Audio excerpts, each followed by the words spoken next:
How about a walk in the woods?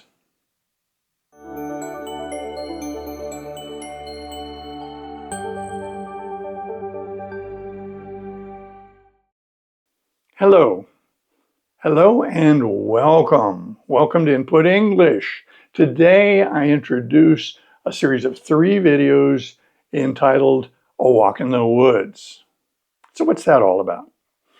Well, a walk in the woods, walking, okay, we got that. And in the woods refers to a forest of any kind. This forest that we're going to take a walk into is a redwood grove. So it's a forest type that we have here in Northern California, coastal redwoods. The title, A Walk in the Woods, is also the title of a book written by Bill Bryson. And then later it was made into a movie. And as is often the case, I read the book, but I never saw the movie. So I've co-opted his book title because it is exactly what we're going to do. We're going to take a walk in the woods. You could say we're going to take a hike in the woods. That's substantially the same thing. So I've broken the video up into 3 episodes to keep it from being too long. So I hope you enjoy this, and we'll see you in the woods. Welcome to a redwood grove. This is a forest. This is the woods. These are redwood trees. And when you have many redwood trees in a group, the term that we use is a redwood grove. This is a redwood grove. So come with me and we'll take a walk into the woods. Come.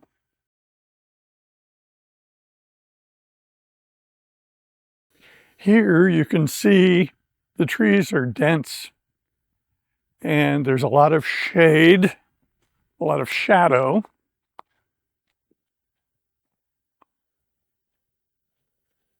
The top of the trees we refer to as the canopy, the top, and that's where the green foliage is absorbing energy from the sun to give energy to these trees. These trees get water from the ground. Redwoods are very interesting. They're adapted to also absorb moisture from the air. And so when the moist air comes in off the ocean, these trees absorb some of that moisture directly from the air. It's a peculiarity of some of these trees that live in this coastal region. So if you look here, you see these tree trunks. The upright portion, they're covered with bark. And they don't have too many limbs at this level. The limbs off of the trunk are up closer to the canopy. This is an adaptation. This is the tree being more efficient. So the tree grows, and as it grows, it casts a shadow on its lower portions, and then the lower limbs in shade receive no sunlight, so they are of no use to the tree. So the tree prunes them. The tree eliminates them and drops them. So here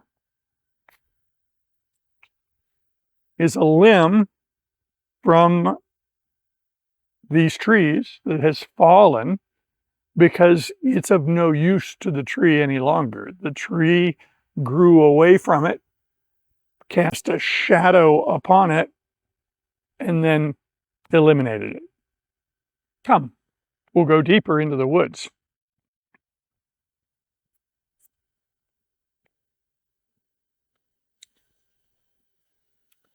These are logs that have been cut by people in the area. When a storm comes and knocks a tree down, it would block this path. And this is a hiking path that we use.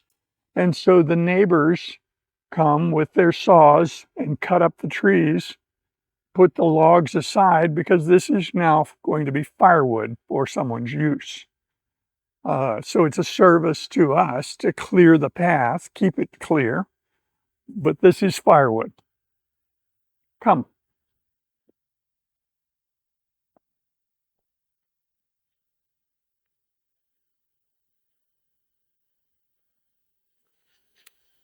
This tells the story.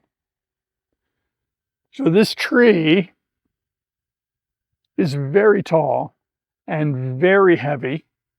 So it has a static load, its weight, but it also has a dynamic stress that is the result of wind moving the tree. And that stress concentrates, both of those stresses, the static load and the dynamic stresses, concentrate down here where the tree attaches to the ground. Redwood trees are very interesting because they adapt by remodeling the wood of the tree to strengthen it. And this is called a burl.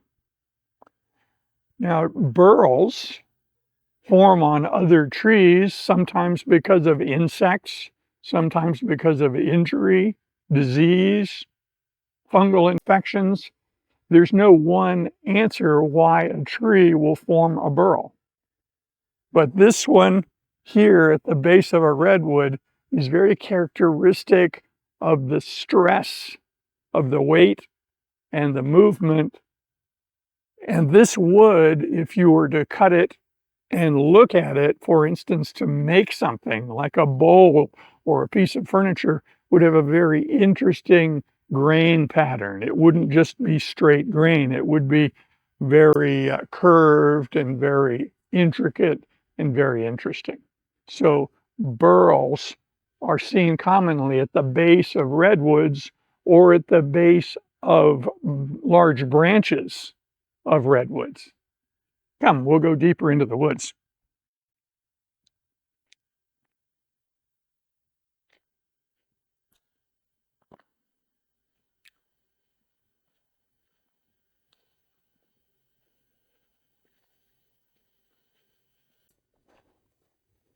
If you look here, you can see very saturated green colors. These are mosses. These are very interesting, simple plants that require a great deal of moisture, but they're very adapted for changes in moisture because they can go dormant. This is an ideal place for mosses to grow because there's a lot of moisture here for them to grow. So these are mosses. Come.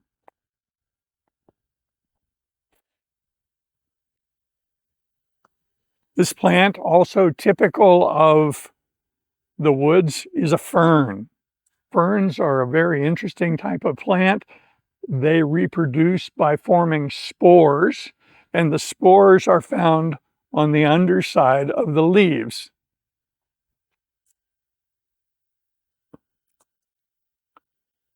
And here I can see the spores on the underside of the leaf.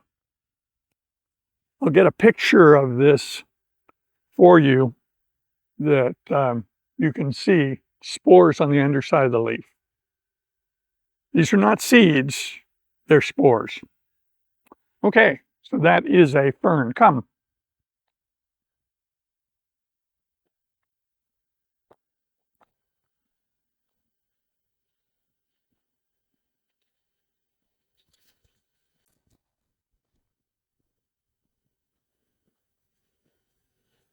This woods goes down into a deep valley. We will go down several hundred feet in this walk if we continue.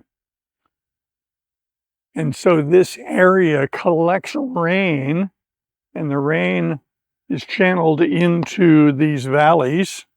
And you can see over here where the rain water has been gathered here and then forms this wash.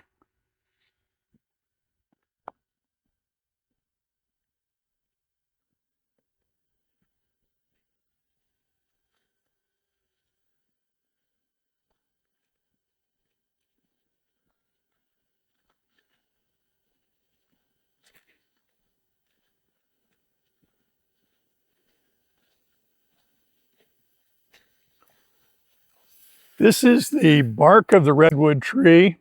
It is very fire resistant. It is part of the redwood tree's adaptation to its environment because wildfires are fairly common in woods, and these trees are very well suited to survive wildfires. If they are mature enough and if their canopy is high enough that the foliage is not destroyed, this bark is very resistant to fires. Wow, that was abrupt. Well, that's when the video ran out of juice. So seemed like a good time to cut to the next video. So we will see you in the next episode, number 2.